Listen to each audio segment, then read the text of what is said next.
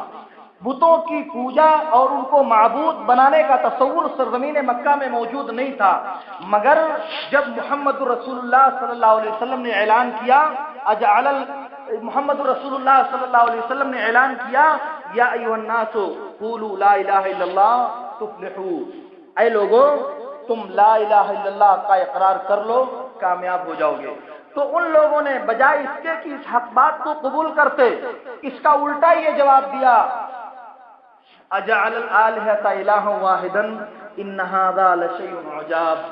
ڈھیر سارے معبودوں کو صرف ایک معبود بنا دیا، یہ تو بڑی عجیب و غریب بات ہے، یہ نہیں ہونے والا ہے، اس لیے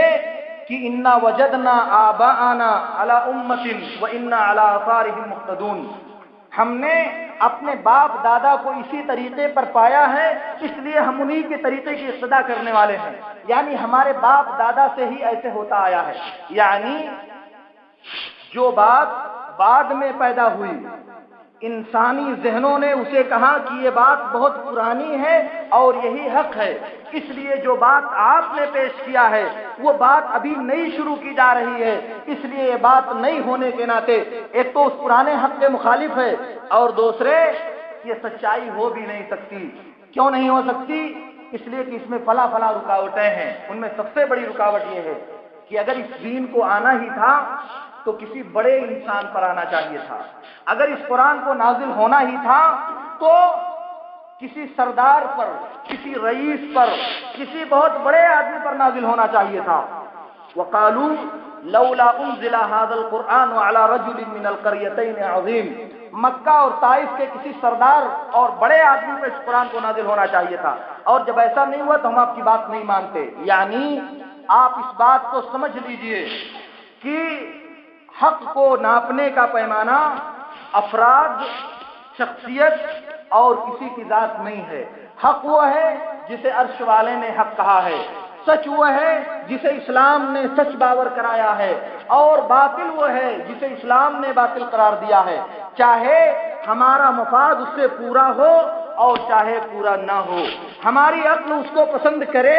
یا نہ کرے، ہمارا ضمیر اس کے لیے چاہے آمادہ ہو اور چاہے نہ آمادہ ہو، ہر دو صورتوں میں حق کا فیصلہ رب العالمین کی طرف سے ہو چکا ہے، اس میں کسی تغیر اور تبدیلی کی ضرورت نہ تھی، نہ ہے اور نہ آئندہ کبھی پیش آنے والی ہے۔ اس لیے میری دوسری بات یہ ہے کہ جیسے انصاف اور عدل کا تقاضا یہ ہے کہ اللہ اور اس کے رسول کے حکم کو آخری اور سپریم ججمنٹ تصور کیا جائے، ان کے فیصلے کے سامنے اپنی تمام آراء، اپنی تمام چاہتوں اور اپنی تمام خواہشات کو ختم کر دیا جائے، ایسے ہی اس بات کا بھی ہم سے تقاضا اور مطالبہ ہے کہ اس حق کی شناخت کے لیے، اس حق کو پہچاننے کے لیے جو ترازو اپنایا جائے وہ ترازو شریعت سے ملنا چاہیے، وہ معیار شریعت سے ملنا چاہیے، وہ معیار زید اور بکر کی چاہت کے مطابق نہیں ہونا چاہیے، وہ معیار، وہ کسوٹی ہماری اپنی خواہشات کے مطابق ہو یا نہ ہو مگر عرش والے کے حکم کے مطابق ہونا چاہیے۔ اور پھر تیسری بات یہ ہے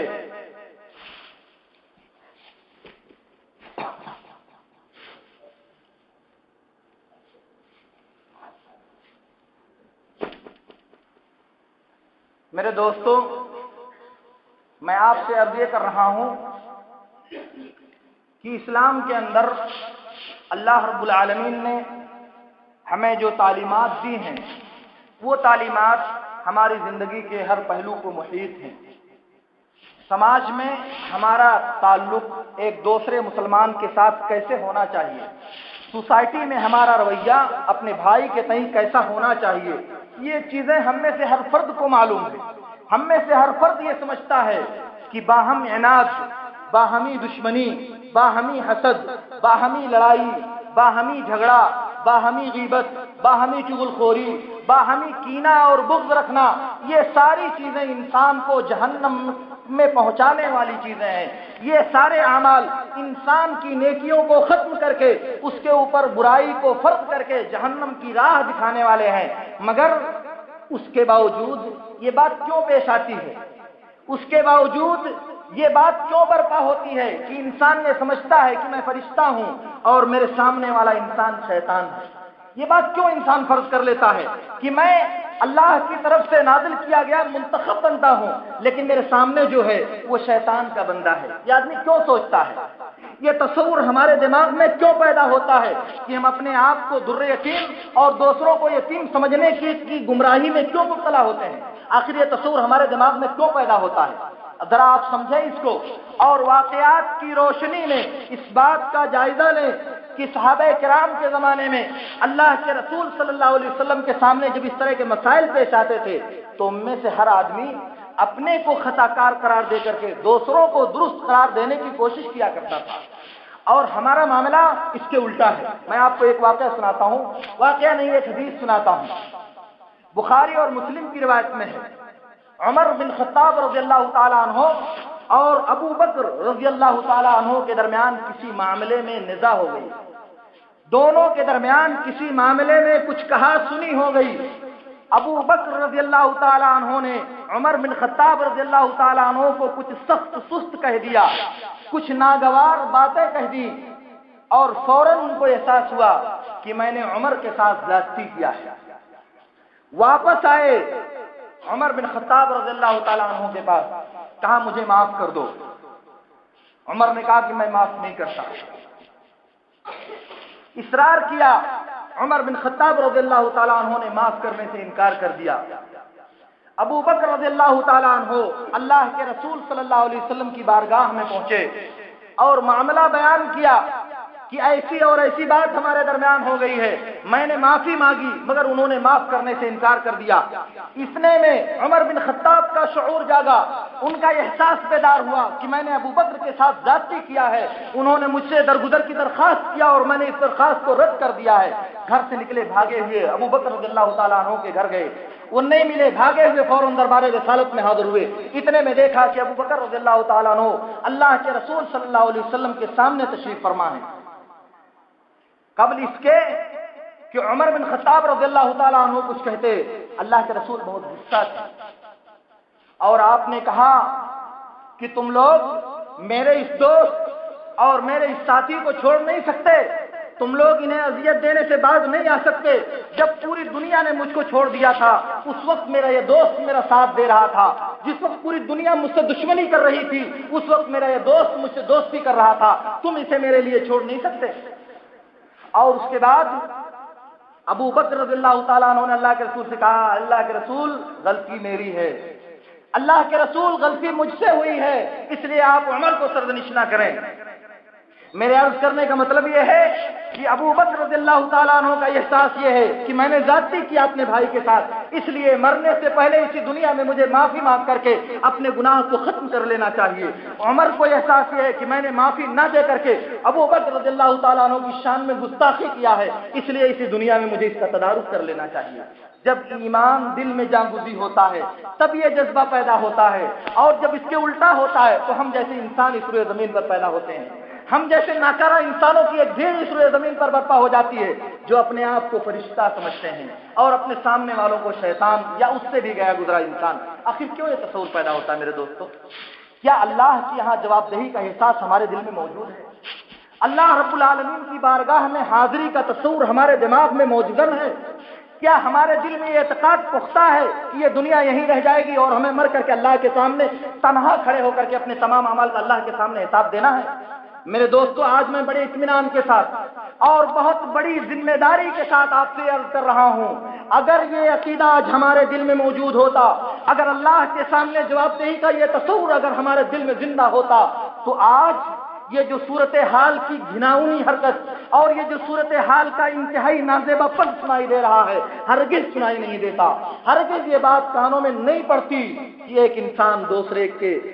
کو نست و نابود کر دینے کے، ایک انسان دوسرے کو تہوبالا کر دینے کے در پہ ہے، یہ بات نہیں سننے میں آتی۔ ورنہ ایک مسلمان انسان جو اس بات کا اعتقاد اور عقیدہ رکھتا ہو کہ رب العالمین نے اعلان کیا ہے وَمَن لَّمْ يَحْكُم بِمَا أَنزَلَ اللَّهُ فَأُولَٰئِكَ هُمُ الْكَافِرُونَ وَمَن لَّمْ يَحْكُم بِمَا أَنزَلَ اللَّهُ فَأُولَٰئِكَ هُمُ الْفَاسِقُونَ وَمَن لَّمْ يَحْكُم بِمَا أَنزَلَ اللَّهُ فَأُولَٰئِكَ هُمُ الظَّالِمُونَ۔ جو لوگ اللہ کی نازل کردہ شریعت کو فیصل نہ مانیں، جو لوگ اللہ کی نازل کردہ شریعت کے مطابق فیصلہ نہ کریں، جو لوگ اللہ کی نازل کردہ شریعت کو حکم اور جج تصور نہ کریں، وہ لوگ کافر ہیں، وہ لوگ فاسق ہیں، وہ لوگ ظالم ہیں، یہ رب العالمین کا اعلان ہے۔ اور جو اس بات کو مانے وہ غیر شرعی عدالتوں میں، وہ ظالمانہ اور جائرانہ قانون اور قوانین کا سہارا لے کر کے اپنے بھائی کو تنگ کرنے کی بات نہیں سوچ سکتا، کبھی نہیں سوچ سکتا۔ کیوں؟ اس لیے کہ یہ دنیا ہمارے ساتھ نہیں جائے گی، یہ دنیا بڑی بے وفا دنیا ہے۔ اس دنیا نے تو رحمت للعالمین محمد الرسول اللہ صلی اللہ علیہ وسلم کے ساتھ وفاداری نہیں کیا، اس دنیا نے تو ان لوگوں کے ساتھ وفاداری نہیں کیا جنہوں نے اس دنیا کے لیے اپنا سب کچھ قربان کر دیا۔ فرعون و حامان جیسے انسانوں کو اس دنیا نے نہیں معاف کیا، تو ہماری اور آپ کی کیا وقت ہے؟ وقت کے جبابرہ، وقت کے طواغیت اور وقت کے فراعین سب اپنا نعرہ لگاتے ہوئے اسی زمین میں دفن ہو گئے، مگر انہیں دنیا نے معاف نہیں کیا۔ موت کے آہنی پنجوں نے انہیں فرصت نہیں دیا، موت کے چنگل نے انہیں لمحے بھر سانس لینے کی مہلت نہیں دیا۔ مگر ہمارا تصور یہ ہے کہ ہمیں مرنا نہیں ہے، ہمارا اعتقاد یہ ہے یہ دنیا ہمیں ہمیشہ زندہ رہنے دے گی، یہ دنیا ہماری دوست ہے، اسی لیے اس دنیا کے ناطے ہم اپنے ایمان کا سودا کرنے پر آمادہ رہتے ہیں، اسی لیے اس دنیا کے ناطے ہم اپنے ضمیر اور اپنے دین کو بیچنے کے لیے آمادہ رہتے ہیں، اسی دنیا کے ناطے اگر یہ تصور دماغ میں بیٹھ جائے، اگر یہ عقیدہ دل میں موجزن ہو جائے کہ یہ دنیا بے وفا ہے، یہ دنیا ہمارا ساتھ دینے والی نہیں ہے، یہ دنیا کبھی ہمارے ساتھ وفاداری کرنے کا دم نہیں بھر سکتی، تو ظاہر ہے کہ ایک انسان کو بھی دانش مند انسان جسے اللہ نے عقل و بینش کی دولت سے نوازا ہو، وہ کیسے یہ قدم اٹھا سکتا ہے، وہ کیسے ان باتوں کی حرکت کر سکتا ہے؟ ظاہر ہے یہ بات ہمارے اپنے ضمیر سے پوچھنے کی ہے، یہ بات ہمارے اپنے ضمیر سے امتحان لینے کی ہے، یہ بات ہمارے اپنے ایمان کو پرکھنے اور اسے ٹٹولنے کی ہے۔ وقت میرا ساتھ نہیں دیتا، بات میری لمبی ہو گئی، میں انہی باتوں کے ساتھ آپ سے رخصت ہونا چاہتا ہوں۔ میری پہلی بات یہ ہے میرے دوستو کہ یہ دنیا جس میں ہم اور آپ سانس لے رہے ہیں، ہم نے اس میں اسلام کا کلمہ پڑھا ہے، ہم اپنے آپ کو مسلمان کہتے ہیں، اس کا تقاضا یہ ہے کہ ہماری زندگی میں اسلام کی جلوہ نمائی ہو، اس کا ہم سے مطالبہ یہ ہے کہ ہماری زندگی میں اسلامی حکم کی اور اسلامی شریعت کی فرما روائی پائی جائے، ہماری جذبات پر، ہماری خواہشات پر، ہماری انانیت پر، ہمارے مفاد پر، ہماری تمام چیزوں پر اسلام کی مضبوط گرفت ہونی چاہیے۔ اسی کی روشنی میں ہمیں ڈھلنا اور اسی کی روشنی میں ہمیں چلنا اور بیٹھنا چاہیے۔ اور پھر